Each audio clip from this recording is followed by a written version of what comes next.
Le SCAN, pourquoi enlever une bande de circulation, ne crée pas plus d'embouteillage? La théorie du cours d'eau, c'est la crainte bien légitime des automobilistes à chaque réduction de bande de circulation annoncée, la formation de davantage d'embouteillages. Et cette crainte a réapparu dans l'actualité, avec l'annonce de la création de 40 km de pistes cyclables dans Bruxelles, dont une partie sur la célèbre rue de la Loi, privant cette voirie d'une bande pour automobilistes. Sauf que les expériences passées et les études ne confirment pas ce raisonnement pourtant intuitif. Instinctivement, on pourrait penser qu'une artère est comme un cours d'eau. Elle peut absorber une certaine quantité d'eau, et s'il y a trop d'eau, cela déborde. C'est alors l'embouteillage, ou le bouchon, qui appartient d'ailleurs au même champ lexical. Pour l'association Turing, les conséquences d'une réduction du nombre de bandes sur la rue de la Loi sont effectivement semblables à celles du bouchonnement d'un cours d'eau. Si vous réduisez la taille de la rivière, l'eau va monter et elle va s'infiltrer à d'autres endroits, explique Lorenzo Stefani, porte-parole de Turing.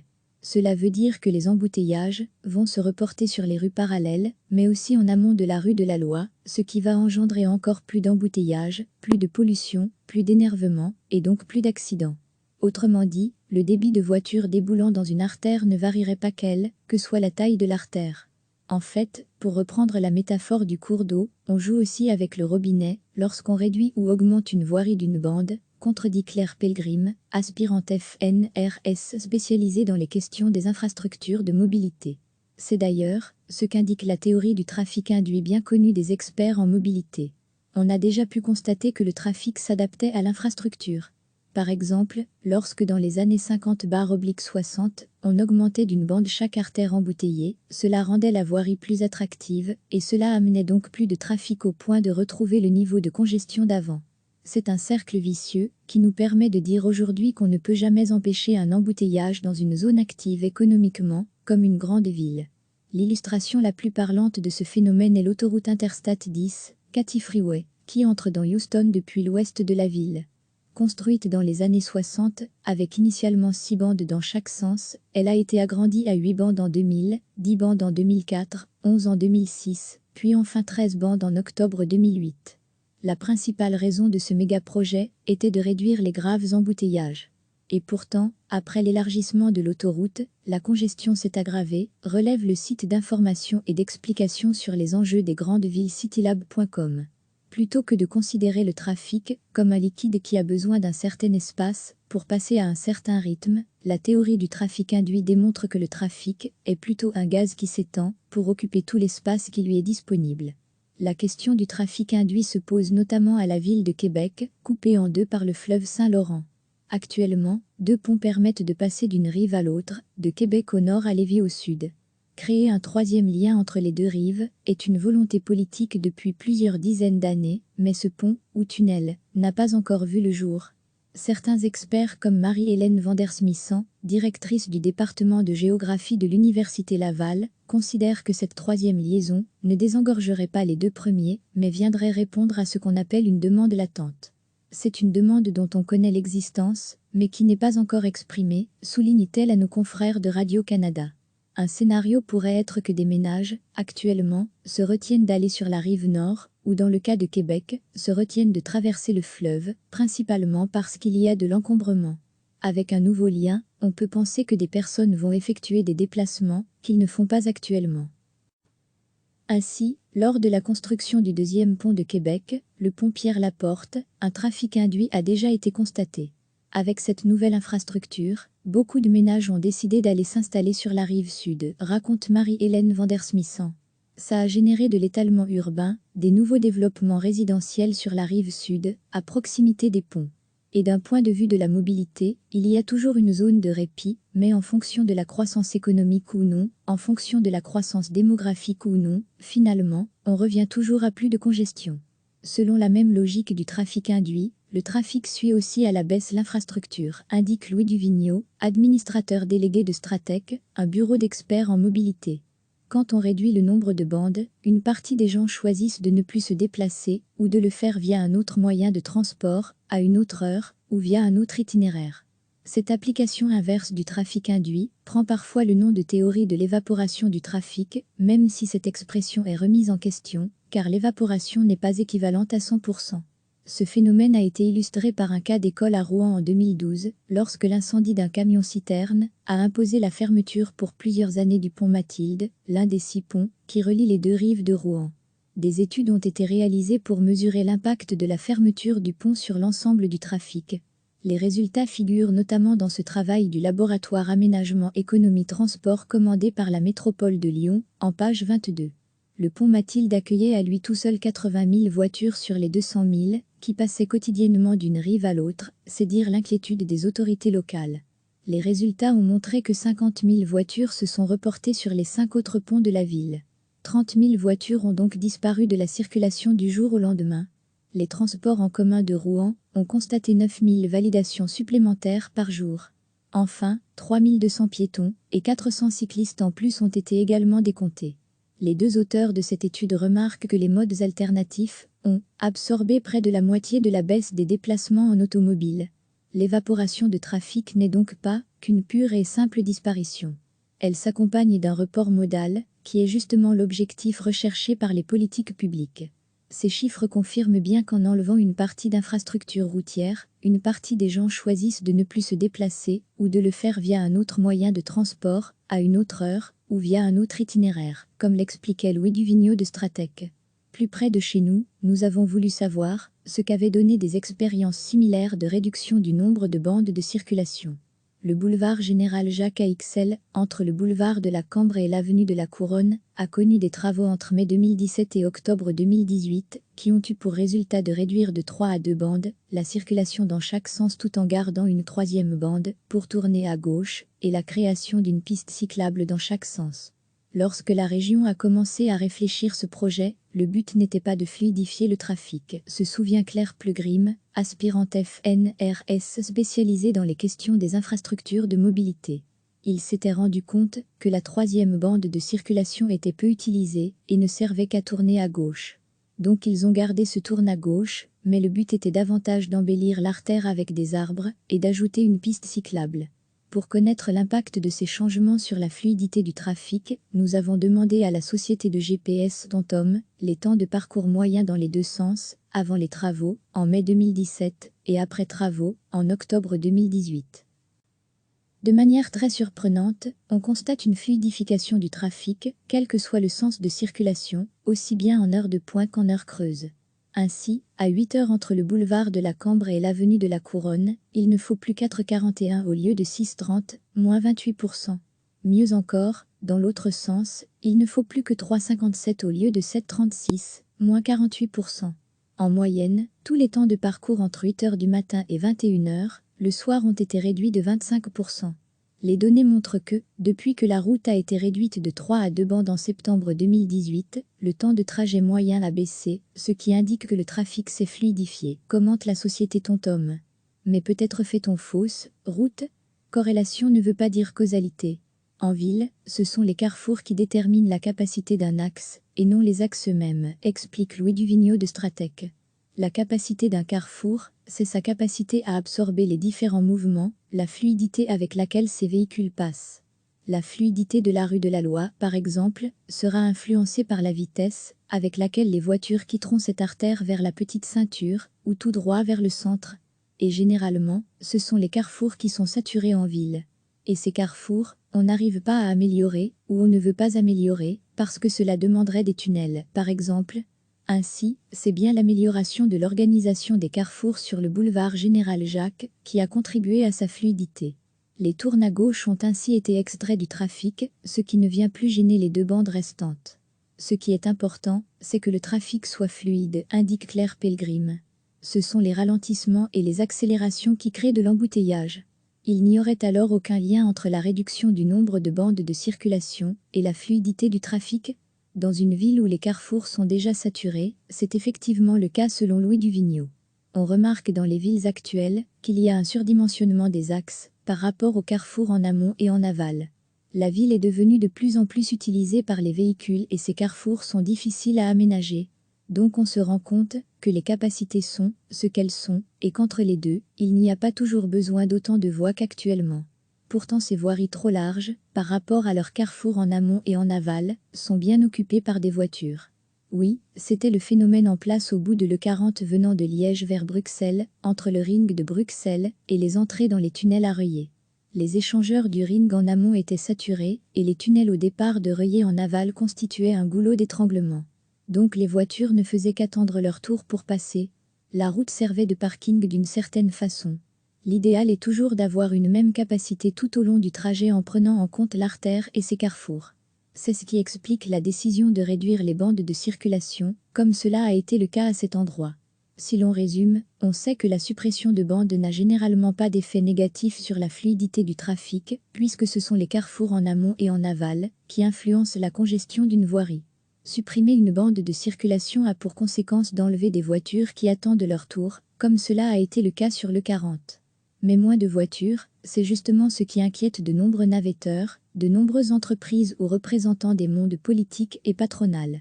Bruxelles ne veut plus des véhicules flamands, résumaient même certains comme le député N. Théo Francan, alertant d'un grand risque économique si elle devient inaccessible en voiture. Groenlin qui vaste beradan homme Bruxelles teru aan de Bruxelaart Jevan, un Geuruk. Mette le werkan en verdeur de centralisati metant wedama arlatan jeberan. Bibi Belgium. https://teco/ll2jbate2t. Il y a effectivement un lien très fort entre l'accessibilité d'une ville et son développement économique, argue Louis Duvigneau de Stratec. Cet enjeu est essentiel. Une ville ne pourra pas se développer si on ferme tous ses axes. Mais l'accessibilité, c'est quoi? C'est un certain nombre de personnes qui peuvent arriver en ville dans un certain temps. Et lorsqu'il y a une congestion de voitures, la vitesse chute donc l'accessibilité chute aussi. Et puisque toutes ces voitures sont remplies en moyenne de 1,3 personnes, l'accessibilité de la ville n'est plus si bonne que ça. Les gens sont alors obligés d'utiliser d'autres modes plus capacitifs, comme les transports en commun, la marche, le vélo. C'est d'ailleurs pour ça que ces derniers modes de transport ont beaucoup plus de succès en ville qu'en dehors. Autrement dit, pour que des individus puissent continuer à venir à Bruxelles en voiture, il faut que d'autres la rejoignent à vélo ou en transport en commun. Car l'accessibilité ne se réduit pas à la voiture. Dans le cœur de Londres, la part modale de la voiture n'est que de 10%, et pourtant on ne peut pas dire que c'est une ville qui pose problème au niveau économique. Ce n'est pas la voiture qui fait que la ville est riche, c'est la densité des interactions qui sont possibles dans le cœur de ville, parce qu'elle est accessible. De nombreuses villes du monde choisissent alors de réduire d'une bande pour faciliter l'accès de transports en commun ou créer une piste cyclable. D'ailleurs, créer une piste cyclable, c'est créer un trafic induit de vélos. C'est la crainte bien légitime des automobilistes à chaque réduction de bande de circulation annoncée, la formation de davantage d'embouteillages. Et cette crainte a réapparu dans l'actualité, avec l'annonce de la création de 40 km de pistes cyclables dans Bruxelles, dont une partie sur la célèbre rue de la Loi, privant cette voirie d'une bande pour automobilistes. Sauf que les expériences passées et les études ne confirment pas ce raisonnement pourtant intuitif. La théorie du cours d'eau instinctivement, on pourrait penser qu'une artère est comme un cours d'eau. Elle peut absorber une certaine quantité d'eau, et s'il y a trop d'eau, cela déborde. C'est alors l'embouteillage, ou le bouchon, qui appartient d'ailleurs au même champ lexical. Pour l'association Turing, les conséquences d'une réduction du nombre de bandes sur la rue de la Loi sont effectivement semblables à celles du bouchonnement d'un cours d'eau. Si vous réduisez la taille de la rivière, l'eau va monter et elle va s'infiltrer à d'autres endroits, explique Lorenzo Stefani, porte-parole de Turing. Cela veut dire que les embouteillages vont se reporter sur les rues parallèles, mais aussi en amont de la rue de la Loi, ce qui va engendrer encore plus d'embouteillages, plus de pollution, plus d'énervement, et donc plus d'accidents. Autrement dit, le débit de voitures déboulant dans une artère ne varierait pas quelle que soit la taille de l'artère. Le trafic est gazeux plutôt que liquide selon la théorie du trafic induit en fait, pour reprendre la métaphore du cours d'eau, on joue aussi avec le robinet, lorsqu'on réduit ou augmente une voirie d'une bande, contredit Claire Pelgrim, aspirante FNRS spécialisée dans les questions des infrastructures de mobilité.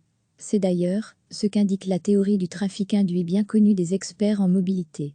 On a déjà pu constater que le trafic s'adaptait à l'infrastructure. Par exemple, lorsque dans les années 50-60, on augmentait d'une bande chaque artère embouteillée, cela rendait la voirie plus attractive, et cela amenait donc plus de trafic au point de retrouver le niveau de congestion d'avant.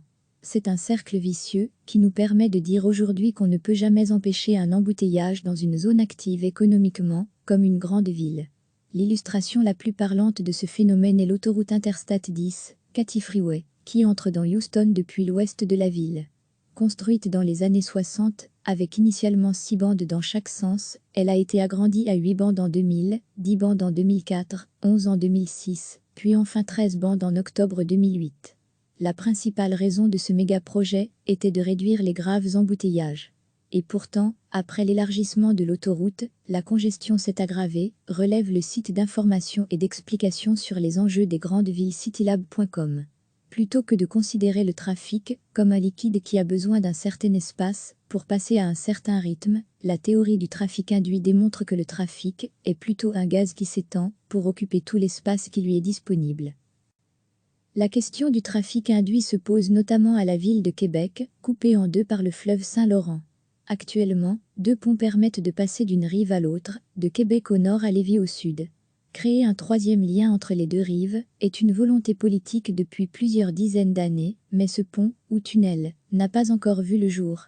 Certains experts comme Marie-Hélène Vandersmissen, directrice du département de géographie de l'Université Laval, considèrent que cette 3e liaison ne désengorgerait pas les 2 premiers, mais viendrait répondre à ce qu'on appelle une demande latente. C'est une demande dont on connaît l'existence, mais qui n'est pas encore exprimée, souligne-t-elle à nos confrères de Radio-Canada. Un scénario pourrait être que des ménages, actuellement, se retiennent d'aller sur la rive nord, ou dans le cas de Québec, se retiennent de traverser le fleuve, principalement parce qu'il y a de l'encombrement. Avec un nouveau lien, on peut penser que des personnes vont effectuer des déplacements qu'ils ne font pas actuellement. Ainsi, lors de la construction du 2e pont de Québec, le pont Pierre-Laporte, un trafic induit a déjà été constaté. Avec cette nouvelle infrastructure, beaucoup de ménages ont décidé d'aller s'installer sur la rive sud, raconte Marie-Hélène Vandersmissen. Ça a généré de l'étalement urbain, des nouveaux développements résidentiels sur la rive sud, à proximité des ponts. Et d'un point de vue de la mobilité, il y a toujours une zone de répit, mais en fonction de la croissance économique ou non, en fonction de la croissance démographique ou non, finalement, on revient toujours à plus de congestion. Du trafic induit à l'évaporation ? Selon la même logique du trafic induit, le trafic suit aussi à la baisse l'infrastructure, indique Louis Duvigneau, administrateur délégué de Stratec, un bureau d'experts en mobilité. Quand on réduit le nombre de bandes, une partie des gens choisissent de ne plus se déplacer ou de le faire via un autre moyen de transport, à une autre heure, ou via un autre itinéraire. Cette application inverse du trafic induit prend parfois le nom de théorie de l'évaporation du trafic, même si cette expression est remise en question, car l'évaporation n'est pas équivalente à 100%. Ce phénomène a été illustré par un cas d'école à Rouen en 2012, lorsque l'incendie d'un camion-citerne a imposé la fermeture pour plusieurs années du pont Mathilde, l'un des 6 ponts qui relient les 2 rives de Rouen. Des études ont été réalisées pour mesurer l'impact de la fermeture du pont sur l'ensemble du trafic. Les résultats figurent notamment dans ce travail du laboratoire Aménagement Économie Transport commandé par la métropole de Lyon, en page 22. Le pont Mathilde accueillait à lui tout seul 80 000 voitures sur les 200 000 qui passaient quotidiennement d'une rive à l'autre, c'est dire l'inquiétude des autorités locales. Les résultats ont montré que 50 000 voitures se sont reportées sur les 5 autres ponts de la ville. 30 000 voitures ont donc disparu de la circulation du jour au lendemain. Les transports en commun de Rouen ont constaté 9 000 validations supplémentaires par jour. Enfin, 3 200 piétons et 400 cyclistes en plus ont été également décomptés. Les 2 auteurs de cette étude remarquent que les modes alternatifs ont absorbé près de la moitié de la baisse des déplacements en automobile. L'évaporation de trafic n'est donc pas qu'une pure et simple disparition. Elle s'accompagne d'un report modal, qui est justement l'objectif recherché par les politiques publiques. Ces chiffres confirment bien qu'en enlevant une partie d'infrastructures routières, une partie des gens choisissent de ne plus se déplacer ou de le faire via un autre moyen de transport, à une autre heure, ou via un autre itinéraire, comme l'expliquait Louis Duvigneau de Stratec. Enlever une bande de circulation et accélérer le trafic plus près de chez nous, nous avons voulu savoir ce qu'avaient donné des expériences similaires de réduction du nombre de bandes de circulation. Le boulevard Général Jacques AXL, entre le boulevard de la Cambre et l'avenue de la Couronne, a connu des travaux entre mai 2017 et octobre 2018 qui ont eu pour résultat de réduire de 3 à 2 bandes la circulation dans chaque sens tout en gardant une 3e bande pour tourner à gauche et la création d'une piste cyclable dans chaque sens. Lorsque la région a commencé à réfléchir ce projet, le but n'était pas de fluidifier le trafic, se souvient Claire Plugrim, aspirante FNRS spécialisée dans les questions des infrastructures de mobilité. Ils s'étaient rendu compte que la troisième bande de circulation était peu utilisée et ne servait qu'à tourner à gauche. Donc ils ont gardé ce tourne à gauche, mais le but était davantage d'embellir l'artère avec des arbres et d'ajouter une piste cyclable. Pour connaître l'impact de ces changements sur la fluidité du trafic, nous avons demandé à la société de GPS TomTom les temps de parcours moyens dans les deux sens, avant les travaux, en mai 2017, et après travaux, en octobre 2018. De manière très surprenante, on constate une fluidification du trafic, quel que soit le sens de circulation, aussi bien en heure de pointe qu'en heure creuse. Ainsi, à 8 heures entre le boulevard de la Cambre et l'avenue de la Couronne, il ne faut plus 4,41 au lieu de 6,30, moins 28%. Mieux encore, dans l'autre sens, il ne faut plus que 3,57 au lieu de 7,36, moins 48%. En moyenne, tous les temps de parcours entre 8 heures du matin et 21 heures, le soir ont été réduits de 25%. Les données montrent que, depuis que la route a été réduite de 3 à 2 bandes en septembre 2018, le temps de trajet moyen a baissé, ce qui indique que le trafic s'est fluidifié, commente la société TomTom. Mais peut-être fait-on fausse route? Corrélation ne veut pas dire causalité. En ville, ce sont les carrefours qui déterminent la capacité d'un axe, et non les axes eux-mêmes, explique Louis Duvigneau de Stratec. La capacité d'un carrefour, c'est sa capacité à absorber les différents mouvements, la fluidité avec laquelle ces véhicules passent. La fluidité de la rue de la Loi, par exemple, sera influencée par la vitesse avec laquelle les voitures quitteront cette artère vers la petite ceinture, ou tout droit vers le centre. Et généralement, ce sont les carrefours qui sont saturés en ville. Et ces carrefours, on n'arrive pas à améliorer, ou on ne veut pas améliorer, parce que cela demanderait des tunnels, par exemple. Ainsi, c'est bien l'amélioration de l'organisation des carrefours sur le boulevard Général Jacques qui a contribué à sa fluidité. Les tournes à gauche ont ainsi été extraits du trafic, ce qui ne vient plus gêner les deux bandes restantes. Ce qui est important, c'est que le trafic soit fluide, indique Claire Pelgrim. Ce sont les ralentissements et les accélérations qui créent de l'embouteillage. Des villes à la croisée des trop grands chemins, il n'y aurait alors aucun lien entre la réduction du nombre de bandes de circulation et la fluidité du trafic. Dans une ville où les carrefours sont déjà saturés, c'est effectivement le cas selon Louis Duvigneau. On remarque dans les villes actuelles qu'il y a un surdimensionnement des axes par rapport aux carrefours en amont et en aval. La ville est devenue de plus en plus utilisée par les véhicules et ces carrefours sont difficiles à aménager. Donc on se rend compte que les capacités sont ce qu'elles sont et qu'entre les deux, il n'y a pas toujours besoin d'autant de voies qu'actuellement. Pourtant ces voiries trop larges, par rapport à leurs carrefours en amont et en aval, sont bien occupées par des voitures. Oui, c'était le phénomène en place au bout de l'E40 venant de Liège vers Bruxelles, entre le ring de Bruxelles et les entrées dans les tunnels à Reuillet. Les échangeurs du ring en amont étaient saturés et les tunnels au départ de Reuillet en aval constituaient un goulot d'étranglement. Donc les voitures ne faisaient qu'attendre leur tour pour passer. La route servait de parking d'une certaine façon. L'idéal est toujours d'avoir une même capacité tout au long du trajet en prenant en compte l'artère et ses carrefours. C'est ce qui explique la décision de réduire les bandes de circulation, comme cela a été le cas à cet endroit. Créer un trafic induit, de vélos si l'on résume, on sait que la suppression de bandes n'a généralement pas d'effet négatif sur la fluidité du trafic, puisque ce sont les carrefours en amont et en aval qui influencent la congestion d'une voirie. Supprimer une bande de circulation a pour conséquence d'enlever des voitures qui attendent leur tour, comme cela a été le cas sur l'E40. Mais moins de voitures, c'est justement ce qui inquiète de nombreux navetteurs, de nombreuses entreprises ou représentants des mondes politiques et patronales.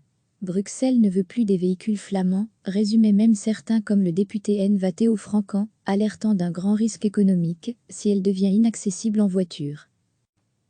Groenlink i vastberadan om Bruxelles teru aan de Bruxelaart Jevan, un Geuruk. Mette le werkan en verdeur de centralisati metan wedama arlatan Jeberan. Bibi Belgium. https://teco/teco/ll2jbate2t. Groenlink i vastberadan om Bruxelles teru aan de Bruxelaart Jevan, un Geuruk. Mette le werkan en verdeur de centralisati metan wedama arlatan Jeberan. Bibi Belgium. https://teco/ll2jbate2t. Il y a effectivement un lien très fort entre l'accessibilité d'une ville et son développement économique, argue Louis Duvigneau de Stratec. Cet enjeu est essentiel. Une ville ne pourra pas se développer si on ferme tous ses axes. Mais l'accessibilité, c'est quoi? C'est un certain nombre de personnes qui peuvent arriver en ville dans un certain temps. Et lorsqu'il y a une congestion de voitures, la vitesse chute donc l'accessibilité chute aussi. Et puisque toutes ces voitures sont remplies en moyenne de 1,3 personnes, l'accessibilité de la ville n'est plus si bonne que ça. Les gens sont alors obligés d'utiliser d'autres modes plus capacitifs, comme les transports en commun, la marche, le vélo. C'est d'ailleurs pour ça que ces derniers modes de transport ont beaucoup plus de succès en ville qu'en dehors. Autrement dit, pour que des individus puissent continuer à venir à Bruxelles en voiture, il faut que d'autres la rejoignent à vélo ou en transport en commun. Car l'accessibilité ne se réduit pas à la voiture. Dans le cœur de Londres, la part modale de la voiture n'est que de 10%, et pourtant on ne peut pas dire que c'est une ville qui pose problème au niveau économique. Ce n'est pas la voiture qui fait que la ville est riche, c'est la densité des interactions qui sont possibles dans le cœur de ville, parce qu'elle est accessible. De nombreuses villes du monde choisissent alors de réduire d'une bande pour faciliter l'accès de transports en commun ou créer une piste cyclable. D'ailleurs, créer une piste cyclable, c'est créer un trafic induit de vélos. Cliquez sur s'abonner pour recevoir les dernières nouvelles.